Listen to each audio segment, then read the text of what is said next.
anjo de oração. Bom, Mateus 6, a partir do versículo 9, fala assim, olha: portanto, orem da seguinte forma: Pai nosso, que está no céu, santificado seja o teu nome, venha o teu reino, seja feita a tua vontade, assim na terra como no céu. Dá-nos hoje o pão para este dia e perdoa as nossas dívidas, assim como perdoamos os nossos devedores. Não nos deixe cair em tentação, mas livra-nos do mal, pois teu é o reino, o poder e a glória para sempre. Amém. Versículo 14. Seu Pai Celestial os perdoará, se perdoarem aqueles que pecam contra vocês. Mas se vocês se recusarem a perdoar os outros, seu Pai não perdoará seus pecados. Nós estamos, irmãos, aqui diante do resumo do ministério de Jesus. Era muito comum naquela época os rabinos terem as suas próprias orações. E essas orações que eles liam em público era o resumo do que eles acreditavam, do que eles temiam e do que eles tinham como esperança última. Então, por exemplo, eu quando fui confrade na Sociedade São Vicente de Paulo, lá tinha a oração de Frederico Ozanam, que era uma oração pelos pobres. E quando eu me converti, eu rasguei os santinhos todos. Na minha cabeça, por aquela oração estar escrita, era uma oração inválida. Que oração de crente é uma oração apenas espontânea. E depois eu fui aprender que os grandes homens de Deus organizavam as suas orações. A imagem de Jesus, essas orações públicas, eram o compromisso coletivo pelo qual eles viviam. Então, quando Jesus registra a oração do Pai Nosso, e que é uma oração que quase todo mundo aqui sabe de cor, ele está, nesse resumo, falando tudo que ele de fato é fundamentado. As bases do que ele acreditava, do que ele temia e do que ele tinha como esperança. É o Pai Nosso.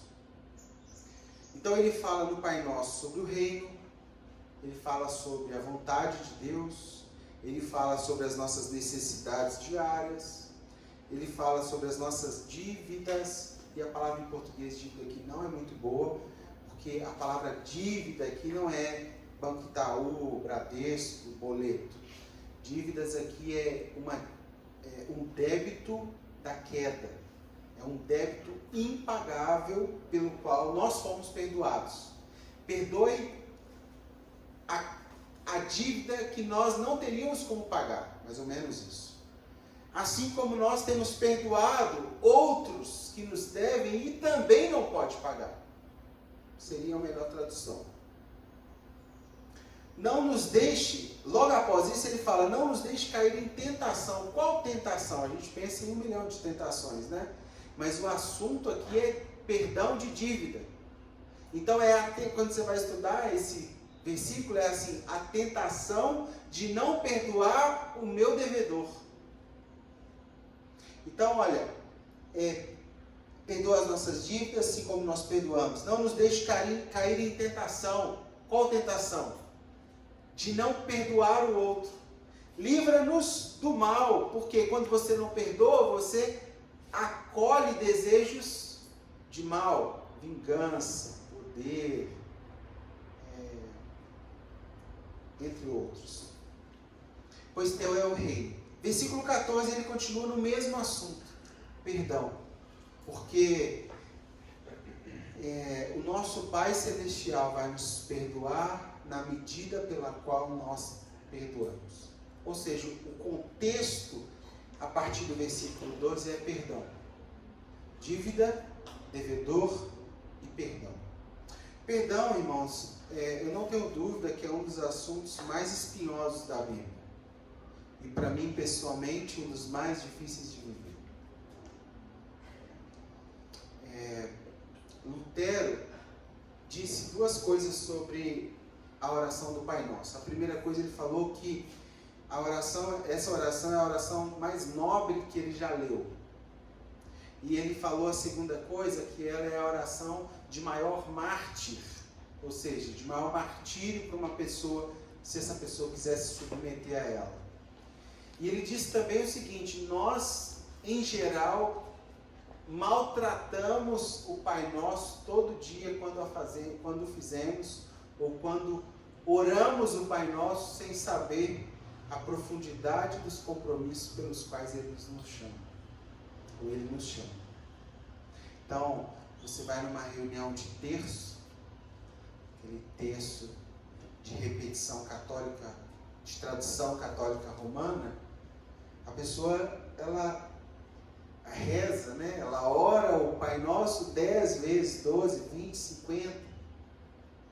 Mas se você parasse com ela para ela estudar a profundidade do compromisso pelo qual ela está expressando as suas palavras, será que ela teria mesmo ímpeto para fazer aquilo? Se você chegar para um credor que ora ao Pai Nosso e virar para ele e falar assim: você está disposto a abrir mão do seu crédito? Então, onde que eu quero chegar? Nós maltratamos o Pai Nosso e abusamos do Pai Nosso quando não percebemos o nível de compromisso pelo qual Ele nos convida a viver, né? E esse é o resumo do Evangelho de Jesus. A palavra perdoar é literalmente cancelar ou remir, cancelar um débito. Tem um sentido de colocar em liberdade alguém, ou seja, alguém cometeu algo muito grave e essa pessoa não poderia pagar pelo que ela fez, e ela é perdoada. E quando ela é perdoada, ela é colocada em liberdade. Ela poderia estar presa, sentenciada à morte, mas alguém a perdoou. Perdão de uma dívida. Ontem eu acabei a série... Como chama, Alex? Aquela? Ponto Cego. Blind Spot. Muito boa, hein? E os 4 policiais lá da série, eles têm uma anistia do governo, um acordo de cancelamento de débitos. Eles tiveram uma carreira de benefício aos Estados Unidos, mas também, para beneficiar, eles tiveram que ultrapassar a lei. E ao ultrapassar a lei, eles poderiam ser condenados. Quando eles colocaram na balança e viram que o que eles fizeram de proporção era muito maior de benefício, eles deram um induto de vocês deveriam estar presos, mesmo sendo policiais, mas eu cancelo o seu débito, eu vou redimir, eu vou perdoar a sua dívida, em detrimento. Então isso acontece, né? E de onde vem a nossa dívida, irmãos? Vem da queda.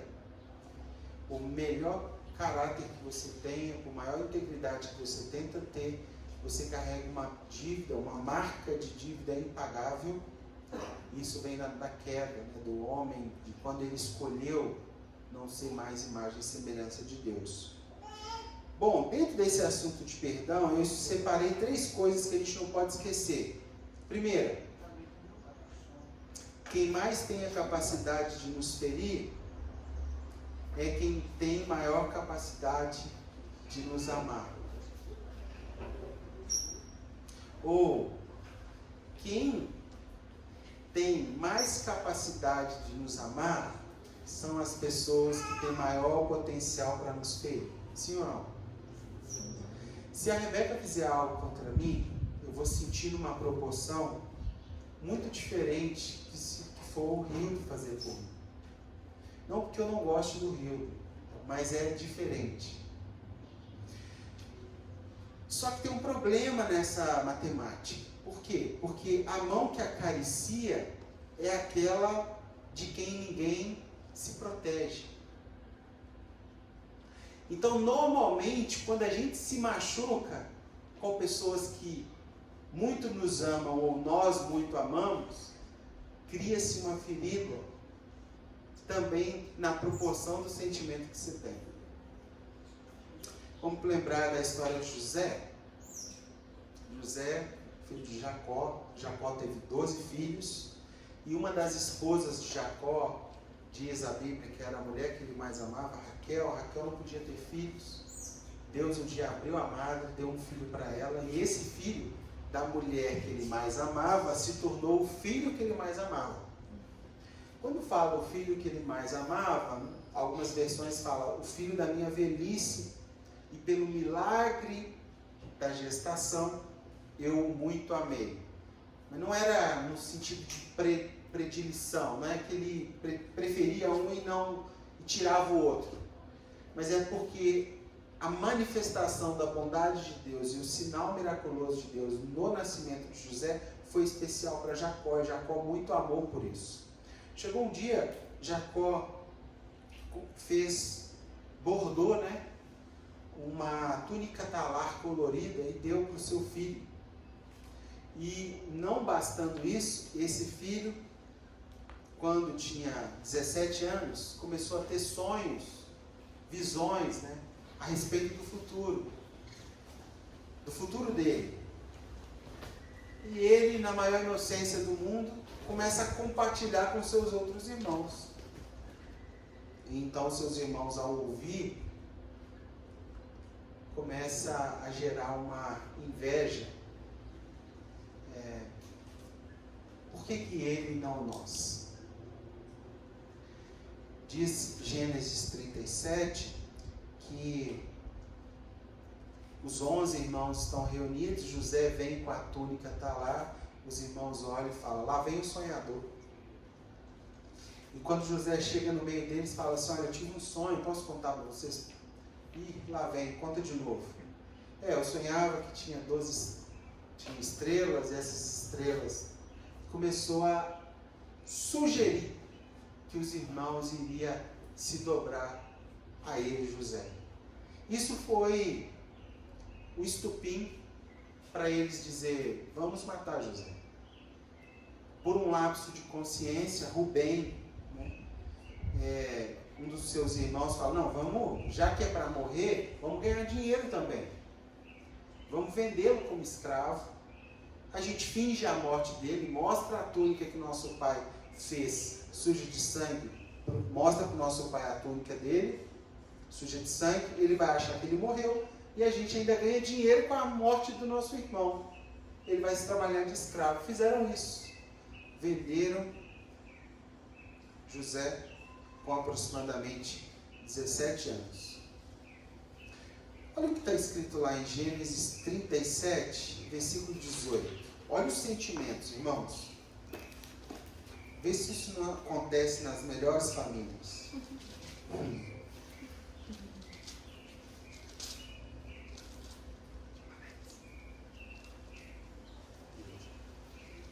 Gênesis 37, 18. Quando os irmãos de José o viram, reconheceram de longe. Antes que ele se aproximasse, planejaram uma forma de matá-lo. Lá vem o sonhador, disseram uns aos outros. Vamos matá-lo e jogá-lo numa dessas cisternas. Diremos ao nosso pai, um animal selvagem o devorou. Então veremos o que será dos seus sonhos. Sabe, as pessoas que têm maior dificuldade de vermos crescer, muitas vezes, são as pessoas que habitam e moram do nosso lado. Tristemente, quando as relações chegam de irmão, tio, primo, por que ele não eu? Ódio, inveja, agressividade, comparação, ciúmes, tudo isso aqui no seio de uma família só. Vou repetir. Quem mais tem a capacidade de nos amar é também quem tem a maior capacidade de nos ferir. E a única estabilidade que nós podemos dar para esses relacionamentos é a pessoa de Cristo no meio deles. Sabe quando não existe o único momento ou a única oportunidade que todo ciúme pode ser cancelado entre uma pessoa e outra? É quando Cristo se torna o mediador daquela relação. E aí você quer ver o outro crescer, você quer o bem do outro. Quando no meio de uma família, eu tenho 4 filhos. Então eu tenho que conferir aqui, né? Esse dedo começa. Ontem eu fui almoçar, parênteses, fomos almoçar num lugar que normalmente dia que eu estou na Tecton é almoço, uma vendinha lá. E aí eu levei a Rebeca lá para comer a comida da tiazinha, da tia lá, muito boa. Simples, mas comida boa. E aí o primeiro dia que eu fui lá, eu fui com o Henrique, tá me ajudando na Tecton. Aí no outro dia eu fui lá com o Luiz. Aí ela, seu filho também, filho? Filho não. Você não chama, né? Aí depois eu fui com o Timóteo sozinho. Foi eu. O Timóteo pediu peixe, comeu peixe até, peixe com espinho, chegou pra falar, eu comi peixe com espinho, mãe. Aí depois ontem eu fui lá, eu, a Rebeca, o Tito e o Alex. Aí ela chegou, olhou pra mim e falou assim, time de futebol? Não vai vir mais não, né? Eu falei, não, se vier eu pulo, eu já me ter pulado, agora eu pulo.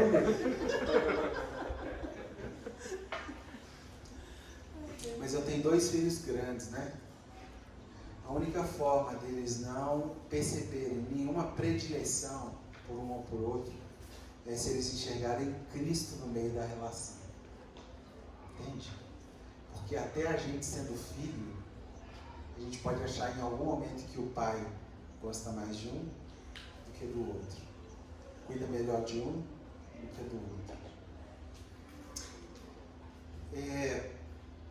Então José, irmãos, ele foi submetido a um sentimento de ódio pela mão, né, pela capacidade daqueles que mais estavam perto, rodeando ele para amar. E o que ele tinha na mão?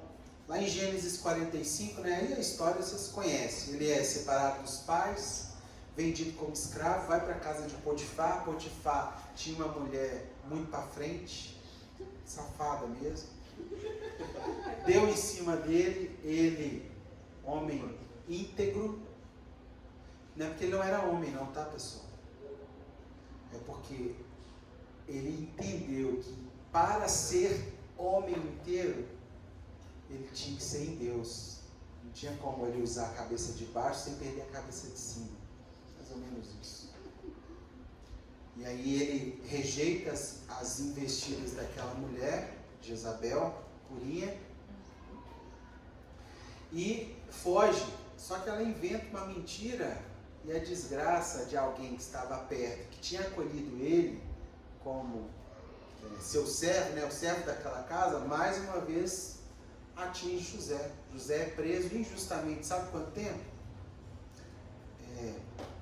2 anos, preso por uma mentira. Tem um amigo que ficou preso 3 dias. Ele trabalhava na Fiat, e aí estava naquela época do Maréia, e eles começaram a roubar aquele som.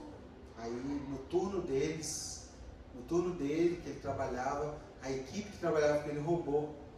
Aí foi preso todo mundo.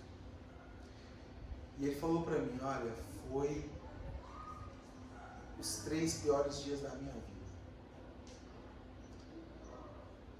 Imagina você preso injustamente 2 anos por algo que você não cometeu. 2 anos. Sabe o que José fez? Ele não mudou, ele continuou íntegro. Se é para me ser prisioneiro, eu vou ser o melhor prisioneiro. E lá dentro ele começa a se destacar, e aí tem a oportunidade dos sonhos, né? E o faraó, quando tem o sonho, chama os adivinhos da época, ninguém conseguiu adivinhar o sonho, interpretar o sonho. Alguém contou para José, José disse, eu, pela sabedoria de Deus, posso discernir o sonho.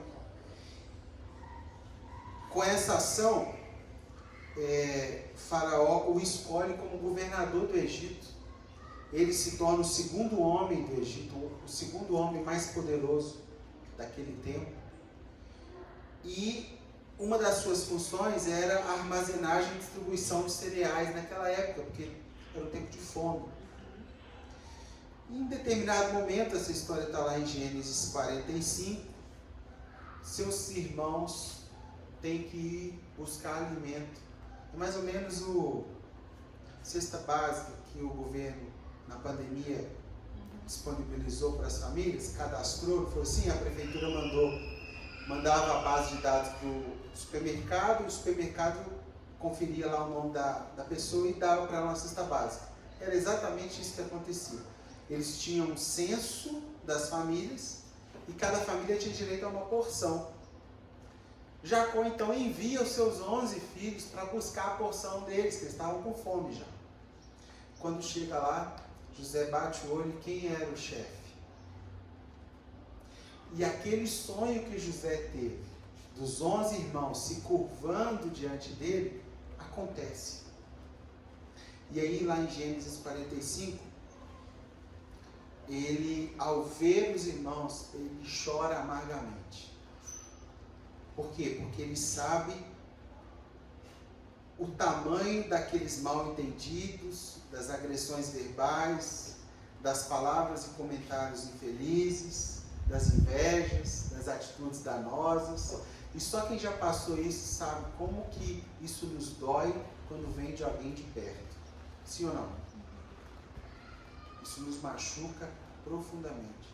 E José sofreu isso. Tanto é que ele chora profundamente. Só que, naquele momento, ele tinha que escolher. Ou ele manifesta a vingança, ou ele exerce perdão. E é muito difícil nós não utilizarmos o poder que há na vingança quando estamos com o direito dela. Sim ou não? Quando tem-se a vítima em posição de poder e o seu opressor em posição abaixo, e nós temos o cajado na mão para bater na cabeça da pessoa, é muito difícil vencer o sentimento de vingança. Só que José, ele era um homem íntegro. Sabe o que ele fez? Ele olhou para os seus irmãos, e não acreditando que era ele, né, ficaram boquiabertos. E aí ele vira para os irmãos e fala assim, pode ficar tranquilo, eu não vou matar vocês. Foi Deus que pelas mãos dele, pelo caminho dele, me trouxe até aqui. Sabe, uma das possibilidades de não manifestarmos vingança é saber que Deus está no controle. Parece fácil isso, mas quando você pode exercer vingança e coloca o crédito em Deus, fala, não, Ele cuidou de mim na casa de Potifar, na prisão, como governador do Egito, e está cuidando de mim agora. Eu não vou fazer isso. O que José podia ser conhecido? Um homem que foi íntegro até o dia que teve a oportunidade de matar seus 11 irmãos e ele matou. A história da Bíblia seria essa. Um homem íntegro, reto, até o dia que os seus irmãos, que tinham feito mal, procurou ele matou. Só que não. Ele faz um trocadilho, segura o irmão mais novo e envia os outros para buscar o seu pai. Buscar o irmão? Buscar o pai, né? O Jacó ainda vive, né? Pergunta.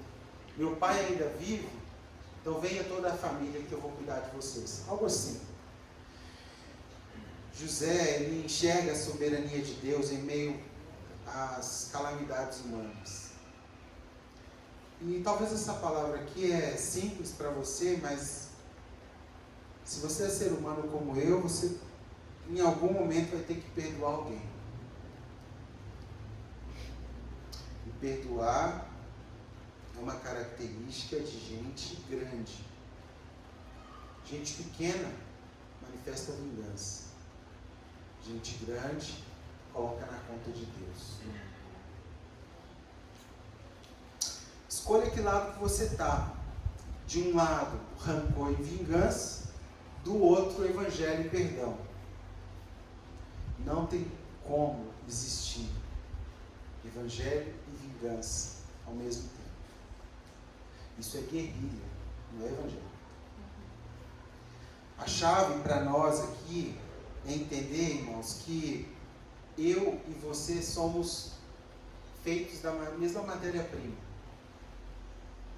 Mais ou menos o seguinte: o mesmo potencial que eu tenho de fazer mal para o Fernando tem de fazer mal para a Lídia. Por que eu não posso, o Fernando não pode negar o perdão para mim? Porque amanhã ele vai precisar do perdão da Lídia.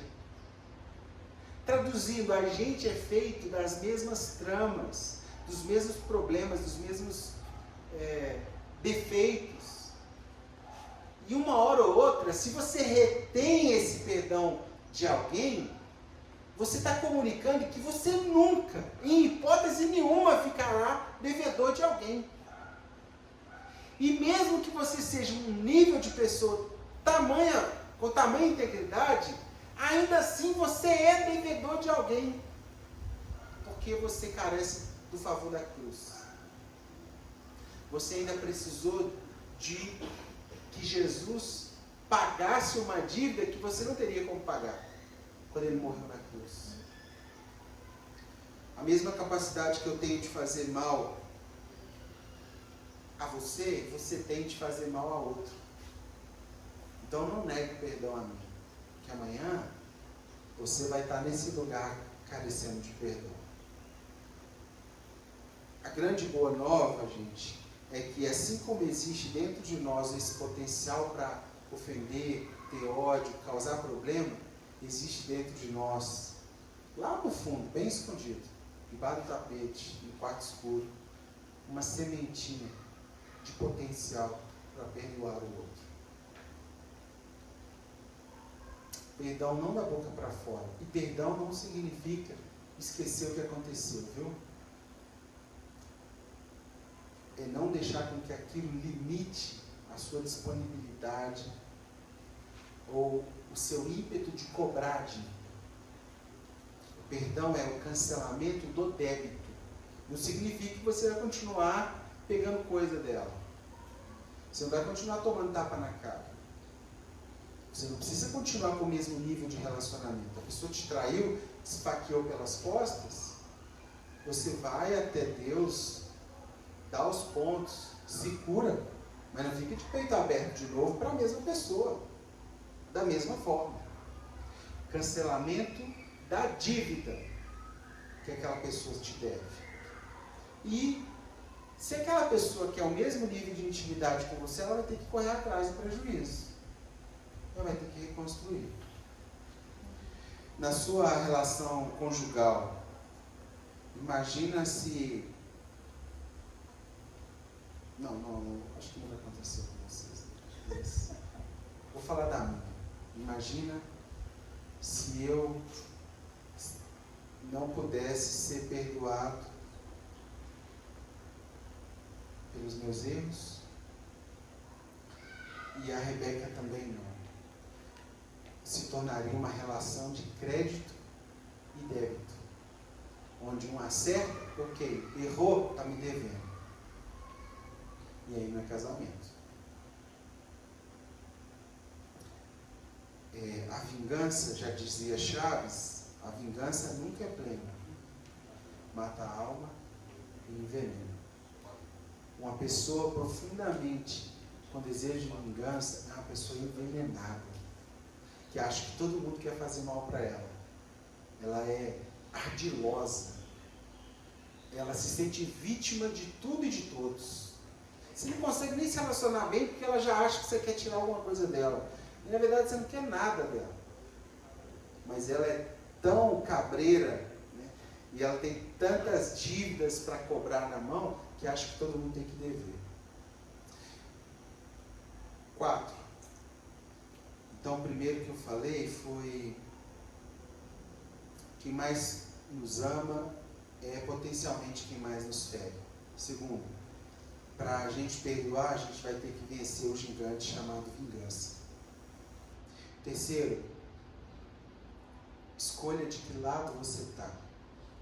Ou perdão, evangelho, ou vingança, inferno. Vingança e evangelho não existe. Porque Jesus te perdoou, Ele pagou seu débito. E quarto, irmãos, aprenda a perdoar você mesmo. Vou falar de novo.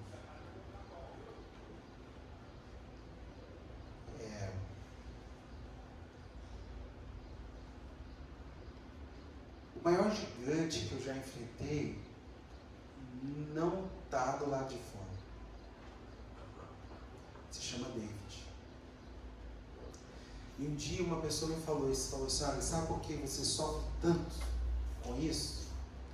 Porque você está lutando contra você mesmo. E sabe qual é o problema disso? É porque você sabe os pontos que você é fraco, frágil. Então é como se existisse dois David, um é o seu oponente que sabe tudo sobre você. Então quando ele tira a espada, ele não vai lutar com você, ele já vai no lugar que ele te fere. Deu para entender isso? No lugar que você não vai poder defender. Você não defende porque é você mesmo. O maior gigante que a gente pode lutar ou se enfrentar, ou enfrentar é a gente mesmo. E é dentro de nós, quando cometemos erros, é como se existisse outra pessoa aqui dentro, chamado David, chamado Camila, chamado Mateus, dentro de nós, que fica lá, tá vendo? Você fez isso. Que papelão, hein? Você falou, você pregou domingo e fez isso? Não é possível. E aí aquela pessoa começa a falar coisas para você que são duríssimas. Porque ela sabe os seus pontos fracos. Davi, se eu perguntasse para você assim, qual é o maior escândalo da Bíblia? Você me falaria assim, Davi. Adultério de Davi. E eu falaria assim, errado. O maior escândalo da Bíblia é a queda do homem no jardim do Éden. Quando ali sim nasceu a relação partida. O opor-se a Deus. Ali é a maior catástrofe da humanidade. Mas quando eu falo do pecado de Davi, ele até sobressai ao pecado de Adão, porque ele tem um cunho sexual, e cunho sexual na igreja tem a ver com escândalo. No Antigo Testamento, adultério tinha a ver com profanação da relação com Deus, ou seja, se você deixasse de servir a Yahvé e servisse a Baal, você estava em adultério. Por isso o adultério no Novo Testamento tem tanto peso para os judeus, tanto peso na leitura daquilo, porque ele já apontava o seguinte, se você adulterou, você trocou de Deus. Então o adultério de fato tem um peso na Bíblia muito grande. E Davi, todos sabem a história, deveria estar no campo, não foi, deveria estar na guerra, não foi, viu a mulher, desejou a mulher do outro, trouxe para casa, transou com ela, ela engravida, ele tem um plano de matar o cara, de trazer Urias para camuflar o erro dele. Urias, muito íntegro, dorme na porta de casa e não entra para dormir com a esposa. A integridade de Urias dá na cara da maldade de Davi. Davi então não tem o seu plano bem sucedido. Urias volta para a guerra porque não queria deixar os seus soldados passarem dificuldade. Então Davi tem uma brilhante ideia de cometer um homicídio. Põe ele na frente, Urias morre e Davi acha que está tudo resolvido. 7 dias após a morte, ele busca a mulher Batseba, traz para casa e chega perante o povo dele, vestido de rei, e fala, está vendo como eu sou bondoso? Eu esperei os 7 dias de luto e agora cuidarei desta família. Isso é verdade, gente? Só que Deus estava vendo. E Deus pede um rapazinho simples, do interior. Natan era do interior, que não sabe falar direito, era mais ou menos isso, Natan. E fala assim, Natan, vai lá, bate um papo com Davi. Natan vai até Davi, conta uma historinha das ovelhas. Esse tinha tantas ovelhas, esse tinha uma só. Aquele homem queria fazer churrasco, em vez de pegar uma das suas, ele pega a outra que era tão amada e só tinha uma. O que deve acontecer com esse homem, Davi? E a resposta de Davi fala da profundidade que ele estava contaminado, né? Ele fala, tem que morrer. Porque Davi, como rei, estava acostumado a julgar os de fora, não julgar os de dentro. E aí Natan coloca o dedo na ferida e fala, esse homem é você. Tem uma aproximação, uma ilustração, que um teólogo diz o seguinte, que Natan se aproxima de Davi com um estilete, um bisturi, né, que é de abrir ferida. Imagina que o pecado de Davi é um furúnculo inflamado. E esse furúnculo está na perna de uma criança. Se você mostrar o bisturi para essa criança, ela vai deixar você chegar perto?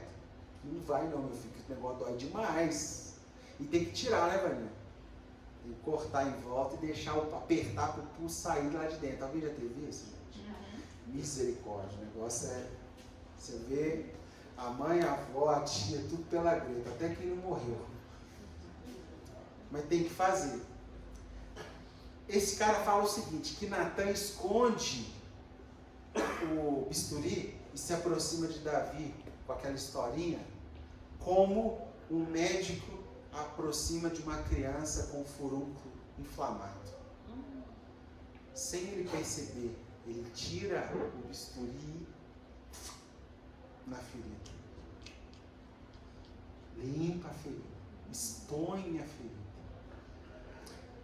Sabe o que é lindo dessa história? Quando Natan coloca o dedo na ferida de Davi, sabe por que Davi é um homem segundo o coração de Deus? Porque ele não demorou segundos para cair de joelhos e falar, pequei. Verdade. Eu sou um homem que muito erro. Não percebi, mas agora você me mostrou. E eu preciso perdoar a mim mesmo agora. Eu preciso da sua oração, mas eu preciso enxergar aquilo que o Senhor fez em mim e planejou para mim conseguir perdoar a mim mesmo. E naquele momento escreve o Salmo 51.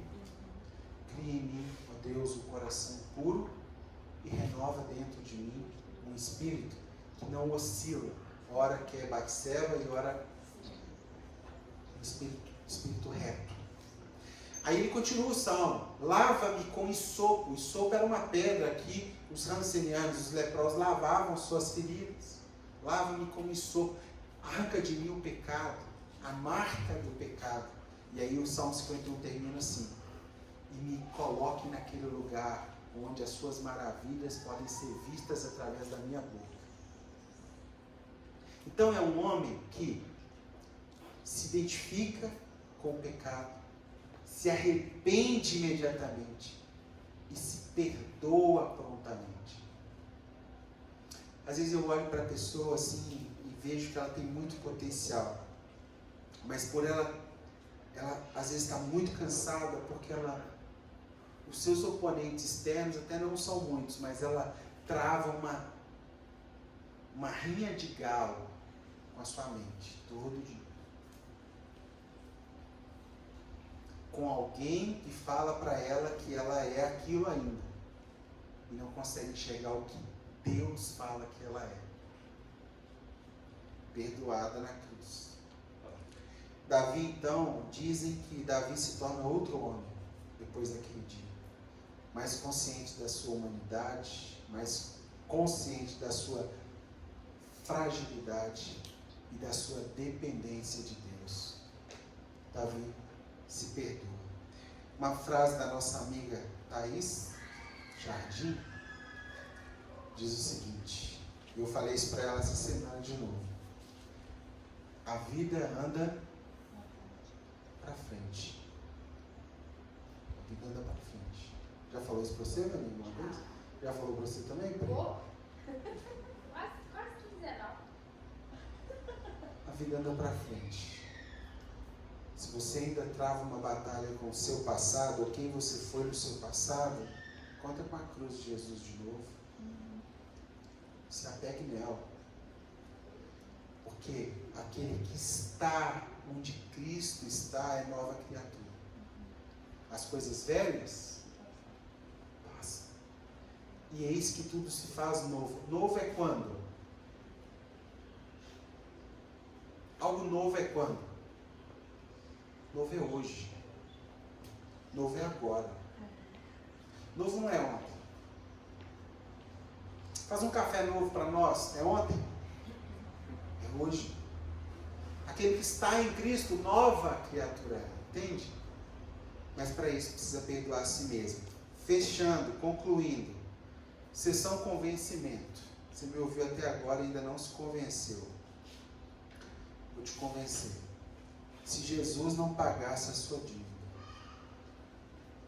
você teria como pagar?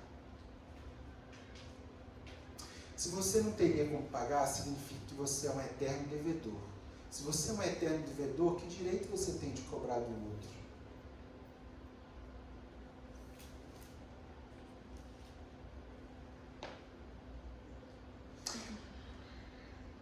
A palavra diz em Mateus 6 que se você não perdoar, Jesus não vai te perdoar.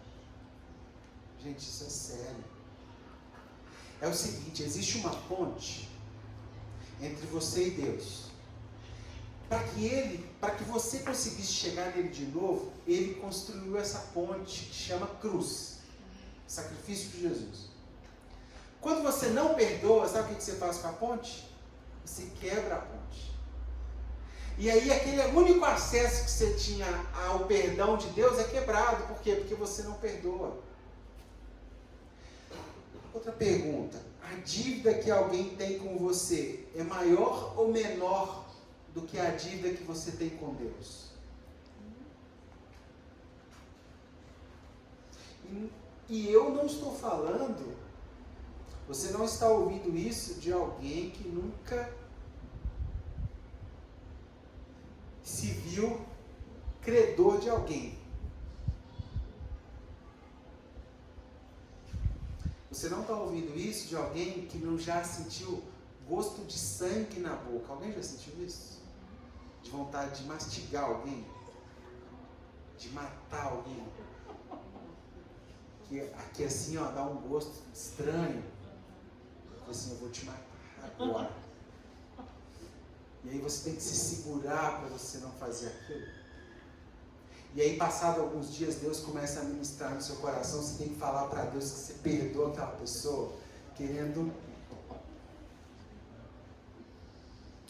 Posso contar uma historinha lá de Estrolândia para vocês, rapidinho?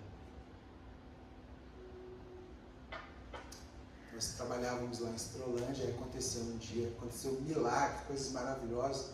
Na reta final aconteceu um acidente com o carro da missão. A gente tinha uma Palio Candy. E aí numa saidinha lá da rua, uma saída assim, um lugar estranho, uma bifurcação, o motoqueiro, sem camisa, descalço, numa CG Titan a 110 por hora, descendo, bateu na traseira, na lateral traseira da nossa Palio, voou não sei quantos metros, bateu no meio-fio, caiu dentro da casa da senhora, na minha visão naquele momento, morto. Pela misericórdia de Deus, ele machucou o pé, ralou bastante aqui, machucou o dedo, mas não morreu. Porém, para meu pesar, ele era do movimento, ou o irmão dele era o chefe do movimento. E aí, eu não tinha chance de sair de lá. Em poucos minutos, fechou a rua. Um carro da polícia até chegou a parar, mas quando chegou um Palio, eu lembro da cor do Palio, os caras descendo, né, que era o irmão dele com os... Gente, eles desceram do carro assim, quem foi? E quando chegaram em mim, o irmão dele virou para ele e falou assim, já era. Já era. Naquele momento eu tinha certeza que eu ia morrer. Certeza. O carro da polícia que chegou depois deles, parou, que viu eles, esse cara foi embora. Assim. Os caras eram tão fracos que o carro da polícia foi embora. Eu falei, já era. Encurtando o caminho. Ele não morreu, graças a Deus, teve ferimentos, foi hospitalizado. Os irmãos que nos conheciam começaram a chegar e falaram, você não vai matar ele não. O Wendel e a Sheila, né, o Wendel da Sheila chegou e falou assim, esse menino tinha sido aluno do Wendel na escola, e ele chegou e falou, não, você não vai matar ele não. Ele é nosso pastor aqui, está aqui há anos servindo nossas famílias. E aí começou aquele mata, não mata, que trem esquisito. E eu, lá no meio, assim, não aguentava nem sair do lugar, branco. Vim embora, sabe lá Deus como. Foram dias muito difíceis, ameaças. A moto dele estragou muito, ele pediu que a gente... Pediu uma moto nova, que a gente tinha que reformar a moto dele toda. E eu não tinha... Não estava errado. Não cometi o acidente. Nosso carro estava parado na placa de pare para acessar essa rua. E ele desceu, achou que eu ia entrar na frente dele, tentou desviar por trás do carro e caiu. E ele começou a fazer ameaças. Então, por exemplo, ameaçou, ele falou, eu sei que sua esposa chega da faculdade tal hora. E eu lembro como se fosse hoje, eu estava na casa do Júlio e eu recebi uma mensagem no celular falando isso. Eu virei para o Júlio e falei assim, antes desse cara fazer alguma coisa com a Rebeca, eu vou ter que matar ele. E esse gosto veio, de vingança, sabe aquele negócio assim? Eu vou matar ele. E aí, o Júlio, não, você não vai lá não, você não vai, me segurou, graças a Deus não fui aquele dia. Na segunda-feira, ele me mandou uma mensagem assim, vem cá então para nós conversar. Eu, sem falar pro Júlio, peguei o carro do Júlio e fui lá. Cheguei lá, irmãos, uma quebrada, né, Vanilla? Um quartinho assim. Quando eu cheguei lá, tinha uns 20 caras na porta. Armado, e eu sozinho. Cortando prego, assim, não passava nada. Eu entrei, sentei, e ele deitado na cama com a perna pra cima, engessada, e falou assim, você quebrou minha moto toda. E eu caladinho. E eu, mas você tá bem? Eu falei, eu quero uma moto nova. Eu falei, não vim aqui por causa da sua moto, eu vim aqui pra saber se você tá bem. E aí, os caras na porta, assim, doido que eu falasse um A. E aí, não sei como, acho que os anjos me colocaram para sair de lá. E o careca, né, que foi comigo, o morador de lá que conhecia também, me ajudou. Eu saí de lá. Demos uma moto nova para ele, arrumamos o carro da missão, só o conserto do carro da missão, 3.900 na época e a moto quase 6.000. E a gente ganhava uma ajuda de custo de R$1.000. Tive que virar esse dinheiro, resolvi. Alguns irmãos que estão aqui ajudaram a gente a pagar, pagamos. E passado alguns anos, estou eu em algum lugar, o Douglas, amigo nosso lá de Estrolândia, me liga. David, estou com uma pessoa aqui que queria falar com você. Aí passou o telefone para ele. Ele falou assim, ó, eu sou, falou o nome dele, lembra o nome dele? Eu não lembro. Eu sou o rapaz da moto, Teco, o irmão dele, como é que chamava o irmão dele? Era um nome assim, Tico, abreviado. Dica, isso. Eu sou irmão do Dica, que bateu no carro, lembra? Então, eu estou te ligando para te pedir perdão. Porque eu não fiz o que era certo. E por causa daquele acidente, poucos dias depois eu conheci Jesus. Me converti. E eu me arrependo profundamente de ter te ameaçado. Eu não sei o que aconteceu com ele depois. Acho que o irmão dele depois teve um B.O. violento. Não sei se morreu, enfim. Mas naquele dia eu tirei uma lição que vingança é uma coisa que Deus faz, não a gente. O que a gente faz é orar para que sobre a cabeça dos nossos devedores se aqueça brasas vivas e Deus manifeste a vingança. O que for necessário de juízo, que Deus manifeste. E aquele dia foi muito especial porque eu falei, olha, você não me deve nada, sabe por quê? Porque eu já tinha entregue isso para Deus. Deus já tinha pago a dívida. Tá tudo certo. Aí, não, pode vir aqui na minha casa. Tal. Eu falei, vou, não, tô aí. Para fechar, gente, último texto, Romanos 12. Te convenci ou não? Vai te perdoar ou não vai? Romanos 12, 19.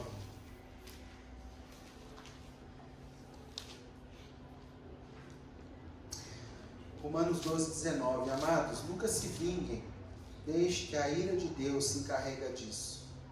Pois assim dizem as Escrituras, a vingança cabe a Deus. A vingança cabe a mim. E eu lhes darei o troco, diz o Senhor. Pelo contrário, se seu inimigo estiver com fome, dê de comer. Se estiver com sede, dê de beber. Ao fazer isso, amontoará brasas vivas sobre a cabeça dele. Não deixe que o mal os vença, mas vença o mal praticando o bem. Nossa capacidade para perdoar vem do fato de termos sido perdoados.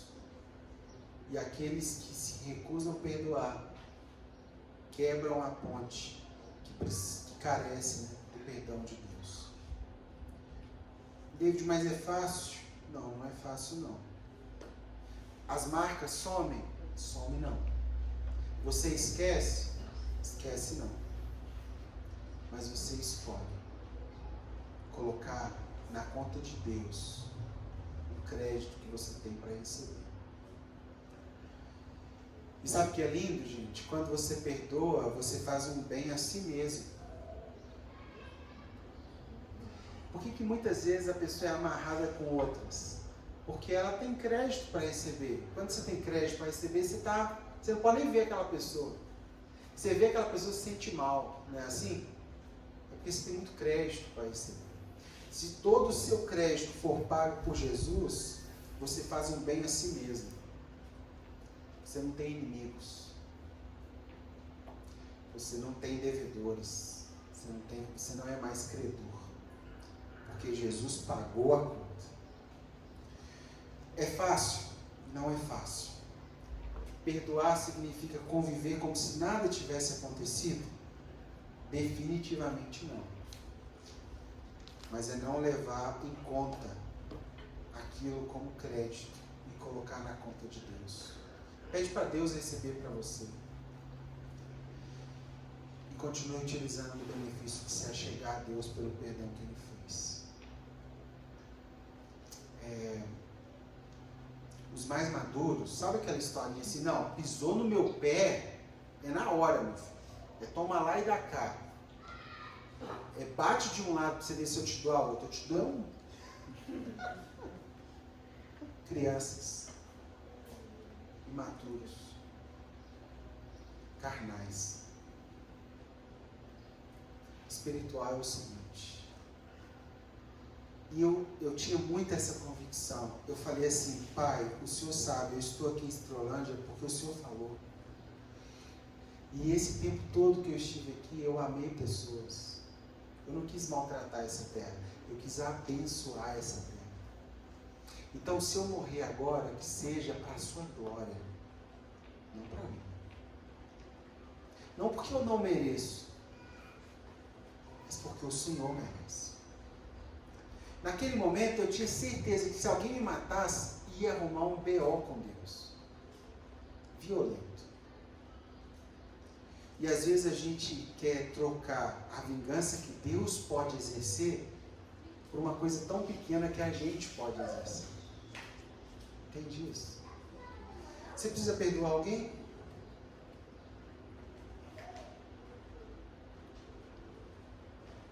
Não sei se você precisa perdoar alguém ou ser perdoado por alguém, mas não esqueça que sem perdão não há comunhão, nem com Deus, nem com o seu próximo. Um dia a pessoa chegou para mim e falou assim: nossa, estou tão decepcionado com você, pensei que você era outra pessoa, sabe? E me dá mais atenção, mais cuidado. Eu falei: não, mas quanto tempo você demorou para se decepcionar comigo? É porque você não me conheceu mais rápido. Mas agora é o seguinte, uma vez que você está decepcionado, frustrado, você escolhe o quê? Não, porque você deveria, ao crédito, você deveria aquilo, crédito. Falei: opa, deixa eu te explicar uma coisa. Sabe por que não tem comunhão? Porque um deve e outro tem crédito. E você nunca perguntou para mim o quanto você me deve. Você nunca perguntou para mim os dias que eu precisei de você, como você disse que precisou de mim, e você também não estava aqui.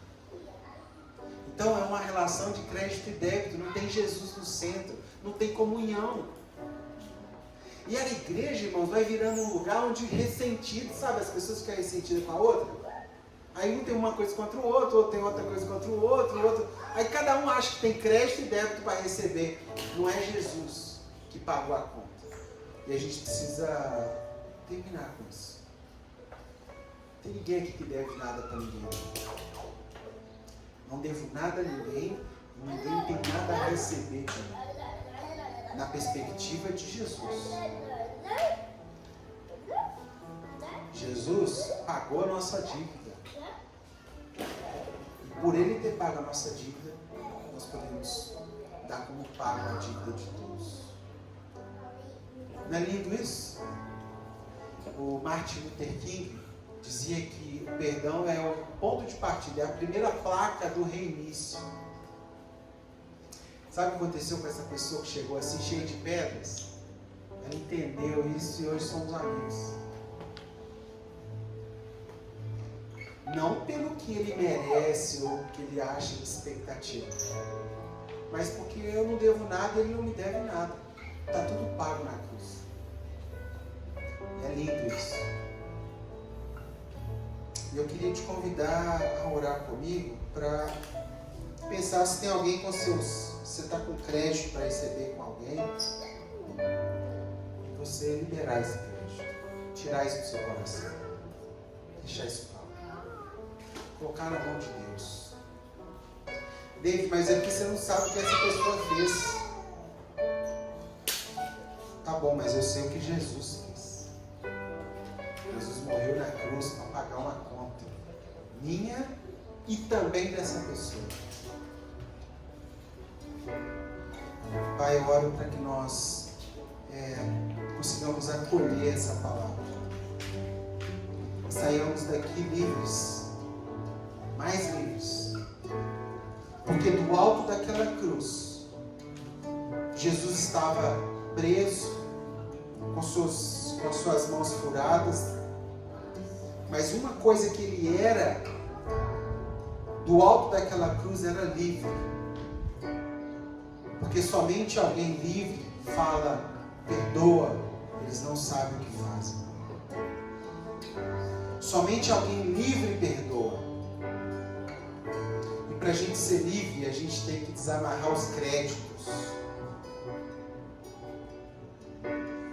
Nós escolhemos esse lugar, Pai, que se apega única e exclusivamente na cruz, no pagamento de todo o débito, de todo o crédito, que é a sua cruz. Eu não sei o que cada um dos meus irmãos aqui já passaram, com quem passaram, mas hoje é um dia de liberdade, de proclamação de liberdade. sejamos pessoas mais leves, totalmente libertos da opressão, de ter crédito e de manifestar vingança. Tira o sangue da nossa boca, tira as armas das nossas mãos, nos coloque na esteira da cruz de Jesus. Em nome do teu Filho, Senhor. Em nome do teu Filho que obedientemente subiu aquela cruz, abraçou toda a humanidade, todo o pecado, toda a falha e nos perdoou. Faz isso em nós, Senhor. Faz isso na nossa igreja, faz isso na vida dos nossos irmãos, da minha família, da sua família, da nossa casa. Em nome de Jesus. Amém?